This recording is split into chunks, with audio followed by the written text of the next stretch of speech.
Hello दोस्तों, welcome back to channel. दोस्तों आज इस वीडियो में हम डिस्कस करने वाले हैं एसबीआई कार्ड स्टॉक के बारे में। हाल फिलहाल में दोस्तों इस स्टॉक में बहुत ही बढ़िया मोमेंटम आप सभी को देखने को मिला है। हमारे मोमेंटम स्टॉक स्क्रीनर में ये स्टॉक आपको देखने को मिल रहा है। तो क्या कैटलिस्ट है दोस्तों जो इस स्टॉक को ड्राइव कर रहे हैं, इस स्टॉक में मोमेंटम बना हुआ है, आइए डिस्कस करने की कोशिश करते हैं। तो सबसे पहले दोस्तों टेक्निकल बेसिस पे समझने की कोशिश करते हैं इस स्टॉक में क्या चल रहा है, एंड देन फिर फंडामेंटल रीजन समझने की कोशिश करेंगे। दोस्तों टेक्निकल बेसिस पे अगर देखते हैं तो स्टॉक में बहुत ही बढ़िया एक तरीके से मोमेंटम बना हुआ है।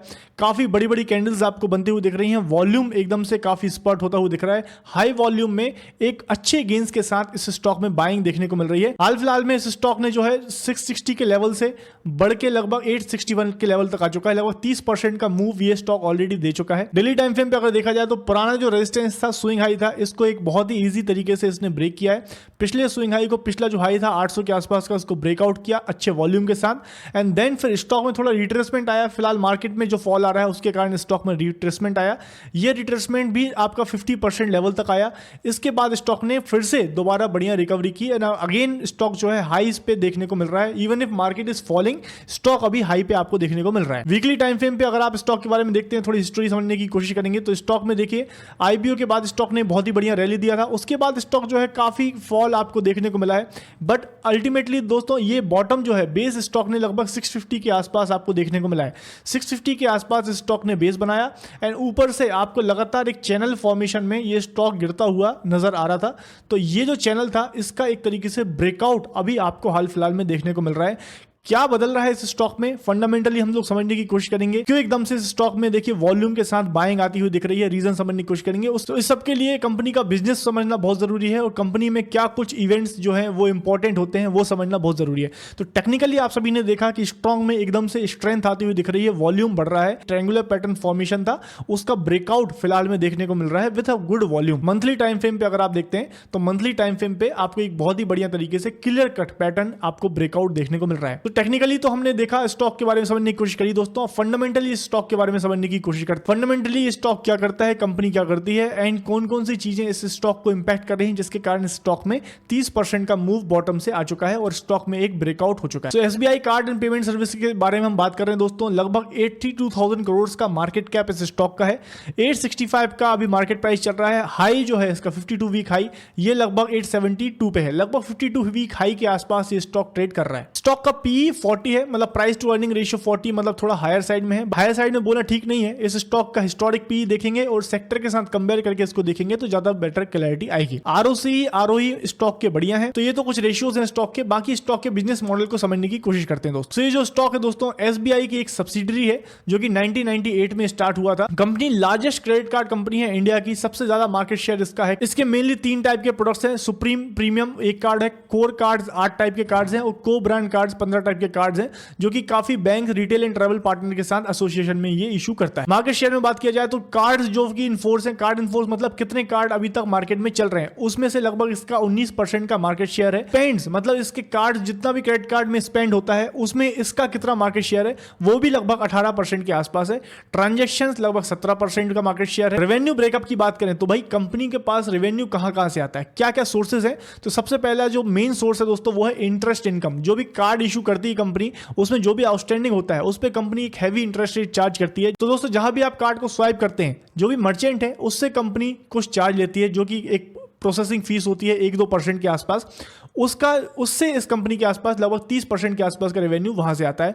सब्सक्रिप्शन बेस्ड रेवेन्यू जो कि कार्ड सब्सक्राइब वगैरह करते हैं उसके बेसिस पे 6% के आसपास आता है। एंड देन 20% रेवेन्यू जो है वो उसका इंस्टेंस बेस्ड आता है, जैसे कि कोई लेट फीस वगैरह हो गया, एनुअल फीस है, मिनिमम बैलेंस वाली फीस, जो कि क्रेडिट कार्ड होल्डर जब डिफॉल्ट करते हैं या कोई कंडीशन ब्रेक करते हैं, वो जो चार्जेस वगैरह जो लगते हैं उससे लगभग 20% के आसपास का रेवेन्यू इसका आता है। तो अगर देखा जाए तो रेवेन्यू स्ट्रीम आपको क्लियर है। ये तो हमने बिजनेस मॉडल समझने की कोशिश की दोस्तों। अब स्टॉक का जो है पी रेशियो के बारे में बात करें तो जब ये स्टॉक जब लिस्ट हुआ था तो इसका पी लगभग आपको 360-370 के आसपास लिस्टिंग हुई थी।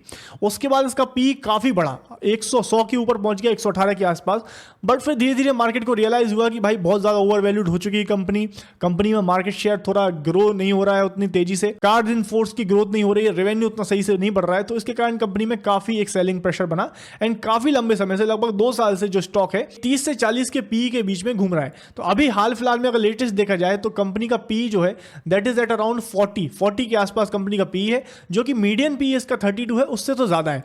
पुराने वैल्यूएशन से कम हुआ है पीई, बट मीडियन पीई से अभी भी ज्यादा है। कंपनी के रेवेन्यू और प्रॉफिट ग्रोथ की बात करी जाए तो देखिए कंपनी पिछले 3 साल से 22% के कैगर से ग्रो हुई है। सेल्स ग्रोथ कंपनी की ठीक रही है, बट पिछले 10 साल का जो कैगर था वो 28% था, वहां से अभी थोड़ा स्लो डाउन होता हुआ आपको नजर आ रहा है। टीटीएम बेसिस पे कंपनी 8% से ग्रो करी है। प्रॉफिट अगर देखा जाए कंपनी का पिछले 3 साल में 35% कैगर से ग्रो हुआ है। टीटीएम बेसिस पे कंपनी में रेवेन्यू थोड़ा नेगेटिव अभी देखने को मिल रहा है। स्टॉक्स में पिछले 3 साल में कुछ ज्यादा खास परफॉर्म किया नहीं है। पिछले 1 साल में लगभग 17% के आसपास का गेन दिखाया है, जो कि अभी हमने लोगों ने चार्ट्स पे उस चीज को देखा है। आरओई आरओसी कंपनी का अच्छा खासा मेंटेन। प्रमोटर होल्डिंग की बात करें तो लगभग 70% के आसपास, 68-70% के आसपास प्रमोटर होल्डिंग है। एफआईएस की होल्डिंग है, डीआईए की होल्डिंग है।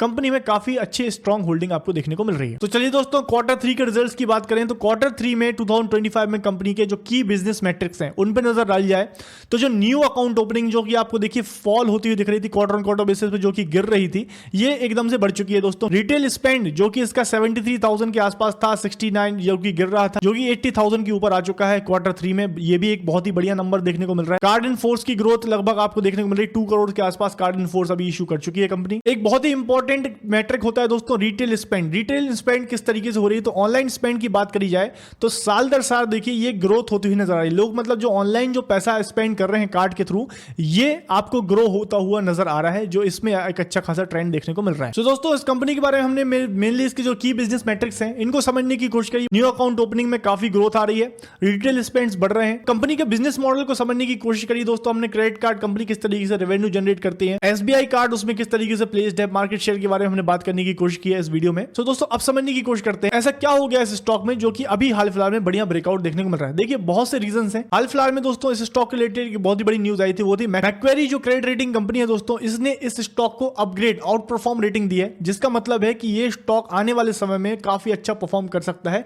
ये रेटिंग उन्होंने दी है। अब वो रेटिंग किस बेसिस पे दी है उसके पीछे उन्होंने कारण ये बताए हैं। उन्होंने बोला है tides are turning in favour of SBI card, जो एक तरीके से मार्केट शेयर लूज वगैरह कंपनी कर रही थी, वो अब हो सकता है मार्केट शेयर कंपनी और ज्यादा गेन करेगी और बेटर परफॉर्म कंपनी करेगी। और दूसरे जो आरबीआई का जो स्टैंस चेंज हुआ है दोस्तों अनसिक्योर्ड लोन की तरफ, आरबीआई का जो रुख है जो पहले थोड़ा कंजर्वेटिव था वो अब थोड़ा लिबरल होता हुआ दिख रहा है, जिससे एक बहुत ही बढ़िया ट्रिगर अनसिक्योर्ड सेक्टर को, अनसिक्योर्ड लैंडिंग को देखने को मिल रही है। और आगे उम्मीद जताई जा रही है दोस्तों जो क्रेडिट कार्ड इशूइंग का जो कॉस्ट है वो भी कम होगा। रेट कट्स के कारण जो है इंटरेस्ट रेट काफी कम हो गए हैं, तो लोन्स की दर भी कम होगी, जिससे कि क्रेडिट कार्ड को थोड़ा बूस्ट मिला है। टैक्स कट एक बहुत बड़ा रीजन है जिससे लोगों की स्पेंडिंग बढ़ सकती है। Overall liquidity easing, tax cuts, rate cuts, इससे क्या हो रहा है कि उम्मीद करी जा रही है कि इस सेक्टर में, क्रेडिट कार्ड सेक्टर में कंजम्पशन बढ़ेगा, ओवरऑल क्रेडिट कार्ड कंपनीज को इसका फायदा देखने को मिलेगा। तो दोस्तों आने वाले समय में देखा जाएगा कि कंपनी किस तरीके से परफॉर्म करती है। कंपनी के क्वार्टरली रिजल्ट्स एंड ग्रोथ पे आपकी नजर रहनी चाहिए। एंड आगे इंटरेस्ट रेट आरबीआई और कम करता है तो इसको और ज्यादा फायदा इस कंपनी को देखने को मिल सकता है। कंपनी के जो नंबर्स हैं, जो हमने की मैट्रिक डिस्कस किए हैं, उन पे आपकी नजर होनी चाहिए। आगे आई होप दोस्तों कंपनी के बारे में आपको जो ब्रीफ अंडरस्टैंडिंग थी इस वीडियो के थ्रू मिली है। अगर वीडियो इंफॉर्मेटिव लगा है तो please hit the like button, channel को सब्सक्राइब करें, बेल आइकन को क्लिक करना ना भूलें। Thank you for watching, happy trading. Investments in securities market are subject to market risks. Read all the related documents carefully before investing.